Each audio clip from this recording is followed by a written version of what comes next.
أعوذ بالله من الشيطان الرجيم. بسم الله الرحمن الرحيم. الحمد لله الذي أنزل على عبده الكتاب ولم يجعل له عوجا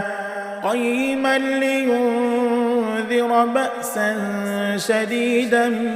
من لدنه ويبشر المؤمنين الذين يعملون الصالحات أن لهم أجرا حسنا ماكثين فيه أبدا وينذر الذين قالوا اتخذ الله ولدا ما لهم به من علم ولا لآبائهم كبرت كلمة تخرج من أفواههم إن يقولون إلا كذبا فلعلك باخع نفسك على آثارهم إن لم يؤمنوا بهذا الحديث أسفا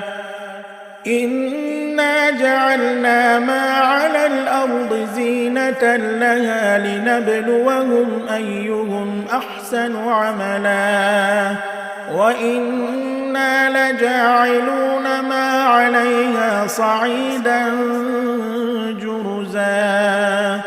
أم حسبت أن أصحاب الكهف والرقيم كانوا من آياتنا عجبا إذ أوى الفتية إلى الكهف فقالوا ربنا آتنا من لدنك رحمة وهيئ لنا من أمرنا رشدا فضربنا على آذانهم في الكهف سنين عددا ثم بعثناهم لنعلم أي الحزبين أحصى لما لبثوا أمدا نحن نقص عليك نبأهم بالحق إنهم فتية آمنوا بربهم وزدناهم هدى